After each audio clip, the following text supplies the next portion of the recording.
Welcome to another edition of Insurance Question Podcast.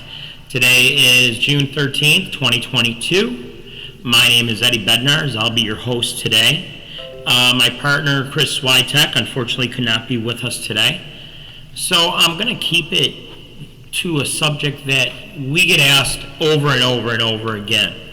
And that is, what is the difference between term insurance and whole life insurance? Well, the easiest way for me to understand this, and the way it was taught to me and the way I try to convey it to people, is that when you purchase term insurance, it's going to be less expensive than whole life, and you have it for a certain term of time. At the end of that time, you have to make a decision. Is this something I want to keep and pay the higher premium every year? Is this something that I want to just get rid of and get another type of term insurance? Or if you're able to convert it, depending on the company you work with, how much of this am I going to convert to whole life? What's nice about the convertibility of term insurance is that you can convert from zero to whatever that figure is that you're insured for without a physical, under that certain guidelines that are set forth by that company. Now, why is that important? Well, figure if you get the insurance now and your health is fantastic and you get a good rate and you're happy with it, that's great. But say down the road you have a catastrophic injury and you're unable to secure more insurance or a different type of insurance. Because you have that term insurance and it is convertible, you're most of the time, depending on the company you're working with, able to convert that without a physical. And another way term insurance was explained to me is die to win, meaning you have to die for that policy to pay out to your family. Now, whole life insurance is going to be more expensive than term, because some companies sell a lot of different versions of whole life where it's a certain amount of time, say, just for example, 10 or 20 years, or pay up to 65 and then you no longer pay for it, or you pay on it till you're 100 years old.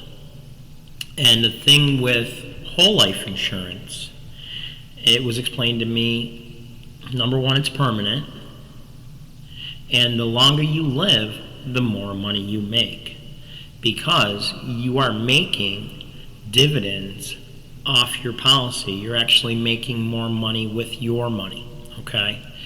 And what's important about that? If you have it for many, many years, you start to become your own bank, meaning if you say you need a new roof on your house and somebody calls me and says, Eddie, I'm having some repairs on my house. How much dividends do I have built up on the policy?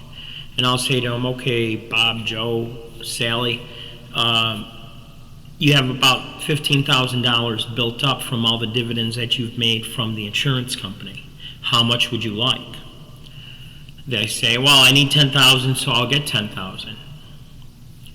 And within 10 to 15 business days, they have a check to pay for the roof. It's for all kinds of emergencies. Another thing with life insurance, whole life is that say you don't need it for anything, you don't have anything, pressing that you really need to take that money, because it's made to stay in there as long as possible. A lot of people, if they're getting this insurance product the whole life when they're in their 20s, 30s, 40s, or even early 50s, and once they retire, because everybody is retiring a lot later. Right now all the experts are saying whatever year, or I should say however old you are that you want to retire, add 5 years to it, because that seems to be the national average.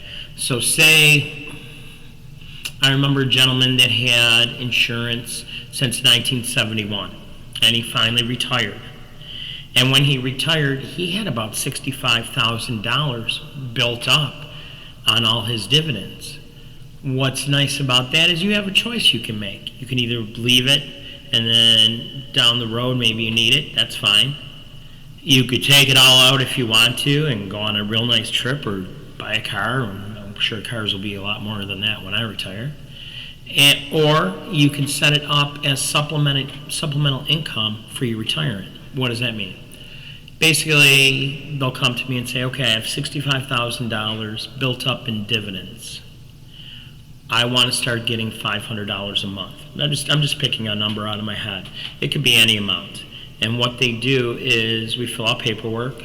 It gets sent to home office. The actuaries figure out how many months that money that you have on your dividends is going to give you those monthly payments until they're depleted. And then in 10 business days, you start getting checks. It is a really nice way of, I like to think of it as a forced savings account. If you don't need it, great. But if God forbid you do need it for whatever reason, it's there for you. You become your own bank. A lot of people don't know this, but Walt Disney actually started Disney World.